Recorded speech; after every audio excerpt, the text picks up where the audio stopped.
What's up, YouTubers? This is me, Johnny. Another talking head video, but this time with the screen share. This is kind of a funny video I saw from Nomad Capitalist, and where to get instant citizenship by marriage. Anyways, in this video, he describes himself as a little bit of a square, a little bit of a goody two shoes. I think the actual word he uses. Anyways, I want to talk about this just as an interesting tidbit, and it's about where to get instant citizenship by marriage. In it, he talks about how in the past you used to do it in Armenia, which I did not know. Then he talks about how in Brazil it kind of used to be like that, but now if you have a child there and you get married, you can get it in about a year. But it's usually after, well, sometime before the year is up, you'd apply for your citizenship. Anyways, the thing is, he was saying in Brazil, you need to actually live there all the year or most of the year. Whereas you can do something kind of similar. He's talking about France, which is kind of unique, which I agree is true. Basically, more and more countries are clamping down on this kind of thing. But anyways, as he says, this isn't about how to break the rules, and you shouldn't really do stuff like this. But if you want to, and you want to get married, you want to more or less get an instant passport. What he means is, after you get married, you apply for the passport and you get it. Now, here's the funny thing. I had no idea what country it was going to be, so when he named it, I wasn't exactly surprised. But I didn't know. It's Cape Verde. If you don't know, Cape Verde is off Africa. It's close. It's a former colony of Portugal, and they may or may not still have ties to Portugal. Like, for example, if you get citizenship in some Latin American countries, it can become much easier to immigrate to the EU vis-a-vis Spain, because these countries in Latin America, not all of them, but quite a few of them used to be colonies or the former Spanish colonies. So, for example, if after you become a naturalized citizen of some of these Latin countries, you can go to Spain. You have to go through a process, and the process can be very expensive. By that I mean lawyer fees. You don't really need to have any investments or anything. You just go to Spain, get the lawyer, fill out the paperwork if that's what you want to do. Now, with EU kind of going to the dogs right now, it's not something I would do, but it depends, because there's sometimes reasons why you might want to be in Europe that have nothing to do with getting a European passport. It has everything to do with becoming tax-free in the Eurozone for other people or yourself if you have to sell stuff there, or if you want to sell stuff there, either your own business or other people's business. That's why I mention all that, because he's talking about Cape Verde. Now, I don't know what the exact process is or anything, but it used to be, and here's where I'm going with this, it used to be like, we'll go over to Amazon. There's JJ Luna. I don't know if the viewers know JJ Luna, but he's more famous for How to Be Invisible. It's a book about how to kind of keep a low profile if you're going to live in the U.S. or if you're going to live in Europe or overseas or anything like that. Incidentally, I'm still on his mailing list. He has kids all over the world, and he has kids in Latin America mostly. So it used to be he would consult, or one of his children would consult about how to kind of lay low in Latin America, which is kind of interesting. Anyways, the reason I mentioned JJ Luna is this is just a little side note. JJ Luna used to talk about, I'm not sure if it's this book or if it's another book, where he talked about Africa and where you could get actually a not really bad passport, and it was Cape Verde. And Nomad Capitalist talked about this too. In the past, you would pay $40,000 or $50,000, about something in that range, and you would get a passport. But as so many people did it kind of became famous, and because it was a backdoor for Portugal, I presume the EU and the US put pressure on them to stop that. Although it's not really the United States' business, or the EU for that matter. I could see why it would become unpopular. So, according to Nomad Capitalist, and again, I didn't verify any of this, they don't have that program anymore. But anyways, JJ used to talk about that program. For 40 or 50 or 60 grand, you could go to Cape Verde. And it's kind of like, according to JJ and to some other people, it's kind of an interesting way. If you're on Cape Verde, the island, you can a lot of times, well, not a lot of times, in some circumstances, you can go back and forth between the EU and Cape Verde without a passport. Now, I'm not saying that's legal. He's not saying it's legal.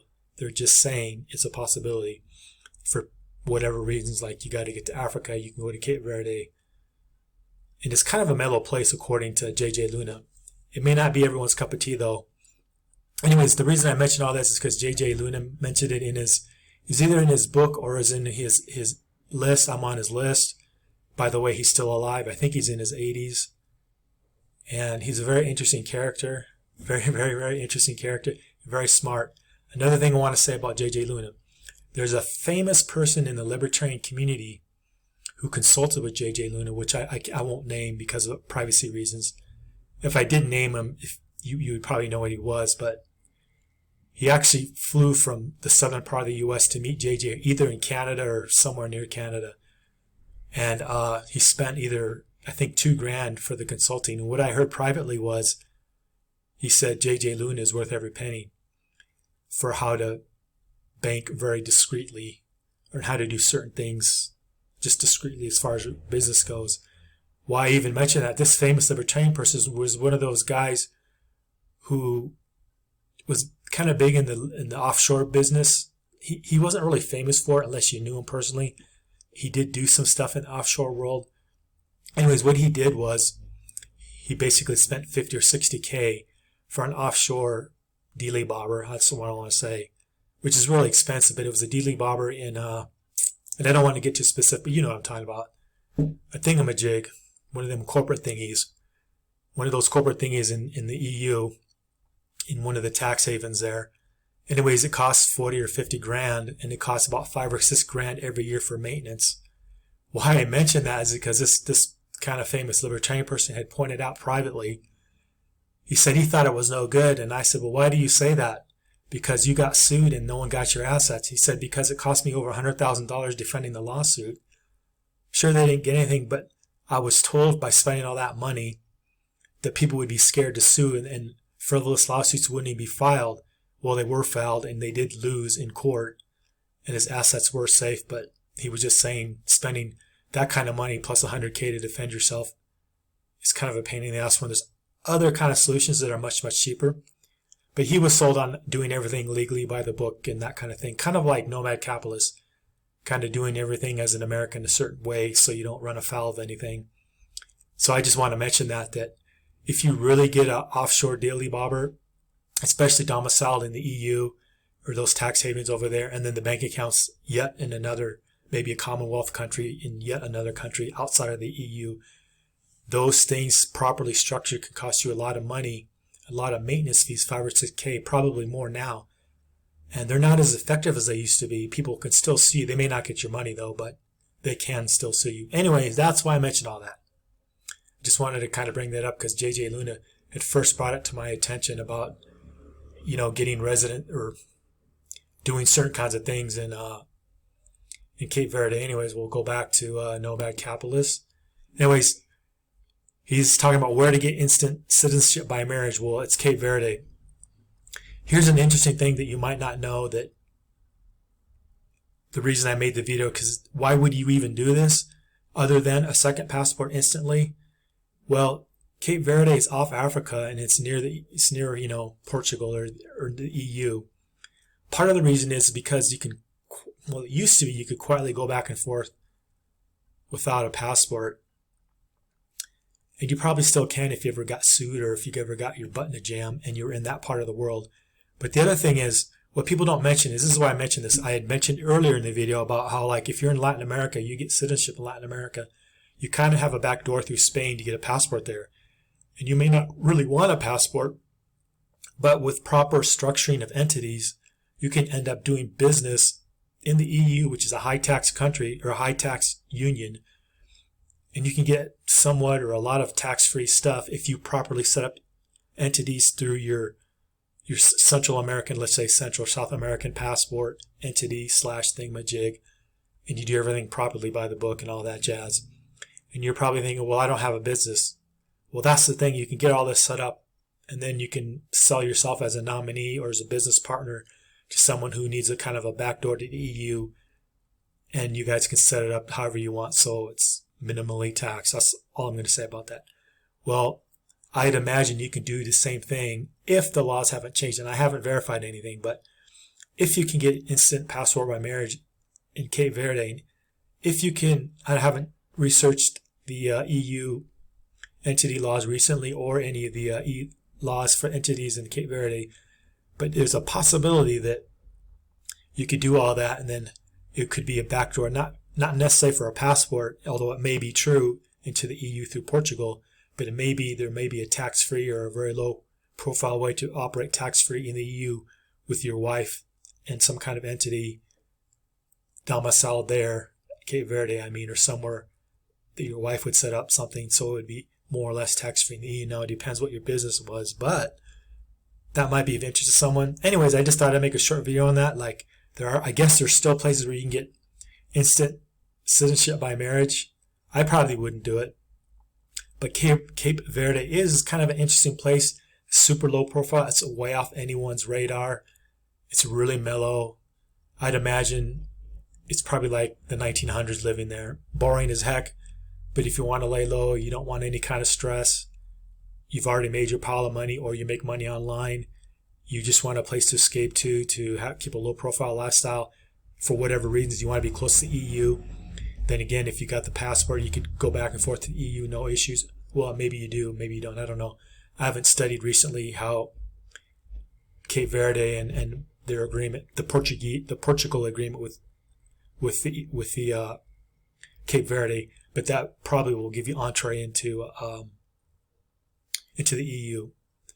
But I don't particularly have me personally, I don't really want to go to the EU much, but for people who might want to chill out there, do some stuff there, whatever, that could be a kind of a backdoor. Just like if you get a residency and then a passport in some countries in Latin America, you can have a backdoor to Spain. You don't need no visa to go to Spain, and then you can disappear into Europe if you want to, or learn the proper etiquette of structuring up entities and set up some kind of sort of tax-free thing.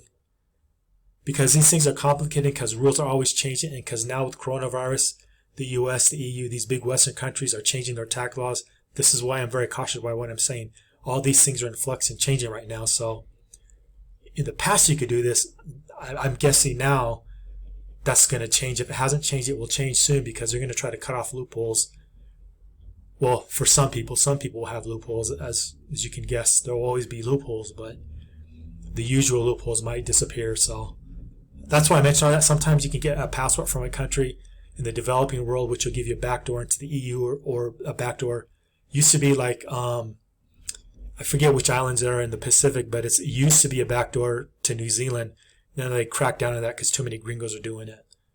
So then you get into New Zealand, then because you're part of the New Zealand agreement, you can get over to Australia and work and live and play and get one of them natural resource jobs that pay over $100,000 a year. I think it was the Cook Islands. Might be wrong on that. I think it was the Cook Islands. Anyways, for Cook Islanders, I think they can. But now if you're a foreigner, go to the Cook Islands, you get a situation going there, and then you could sneak into the, legally, into New Zealand. But I think they've closed all that off by now. That's what I've read. Anyways, that's it for now. Like, share, leave a comment. Not too much is going on where I'm at, but a few things are clicking for me, so I'm in pretty good spirits tonight. Hope all my viewers are having a good evening and a good week where they are. Leave a comment, like if you have any ideas for videos, anything you want to hear about, like in Latin America or life in general, just leave a comment and I'll see if I can get back to you. Thank you.